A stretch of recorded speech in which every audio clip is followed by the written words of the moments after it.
All right, fight fans, we got Phil Hawes against Deron Winn. Oh boy, what can I say here? Phil, Megatron, Hawes. I don't know what to think about that middle name. It's cool nonetheless, and I mean, this guy's just, I think he's going to go for a KO, where Deron Winn, I mean, my God, the last fight he had against Arroyo, 12 takedowns. 12 takedowns. That's got to be a crazy record in the middleweight. But the fact that he's going to be takedown dependent, it's pretty obvious in this fight. Deron is going to have to go for takedowns to beat Phil Hawes, where Phil Hawes has had some he's been in some familiar grounds before. He's beat Joseph Malkoun before, and he's a takedown practitioner to a high degree, even though he did lose against Brendan Allen.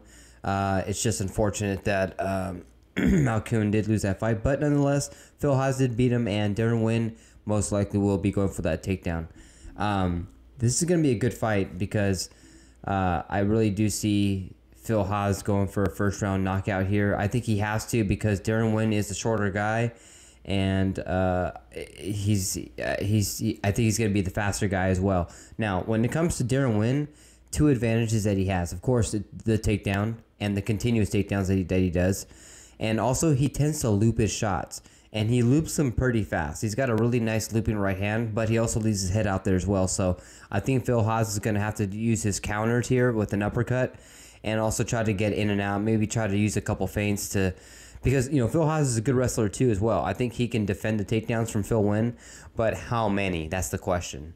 So I have Phil Hawes winning by knockout, but it wouldn't surprise me. I mean, Winn hasn't knocked anybody out in the UFC yet. Although he did 12 takedowns against Arroyo, he still went to decision and got the majority win, a decision win. But he hasn't knocked anybody out in the UFC. Phil Hawes has. Phil Hawes has a good chance of knocking out Deron Winn here in the first round. I really believe he can do that. And if he puts his fundamentals together and just, you know, if you look at the last fight between Curtis, he did get caught a little bit, and he was doing a good job. Phil Hawes was doing a good job just breaking him apart nice and slow. I don't know if he was a little too hesitant because it was in Madison Square Garden, and to be in a venue like that, I think any fighter on this planet would be a little cautious, you know, maybe not do anything too crazy. But I think that ended up, you know, him getting caught. It was a nice shot by Curtis. I just think he just got caught, and Curtis did the rest from there, and just, you know, with the venue like that, I think he just got surprised. I saw the fight. If you go back and see the fight between Phil Hawes and Curtis in Madison Square Garden, UFC 268, that's when the fight took place. He started off pretty good in the round, but he just got caught. I think it was with the left hand, and then he just continued to attack Hawes and finished him off against the cage, and that was it. First round finish for Curtis, and it was unfortunate. I think that might have been his, I'm not sure, that might have been his first loss in the UFC. But Deron Winn, nonetheless, is going to be going for takedowns, but I still have Phil Hawes winning this fight. Now, is he going to break his record? I don't think so, because Phil Hawes has good takedown defense, especially against Joseph Malkoun, but he did knock him out in the first round, so let's hope that recipe repeats itself and we get a first round finish in the first round with Phil Hawes.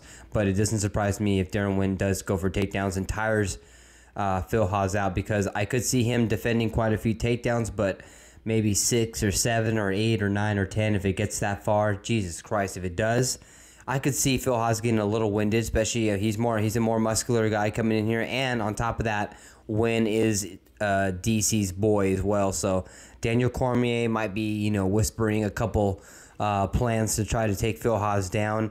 Keep in mind that, man. I mean, if you're friends with DC and you're a wrestler, I mean, look for DC to probably give you some points on trying to take down Phil Hawes. I mean, no animosity towards Phil Hawes, but, you know, a boy's going to help out his boy. So that could be an ace in his hole. Maybe he's got something he's going to throw differently. Like I said before, mentioned that looping shot.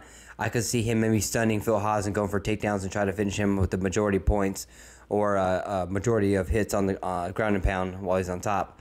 But look for Phil Hawes to try to reverse that. He's a great wrestler. I think he's got great defense, and I think he's going to be able to finish it in the first round.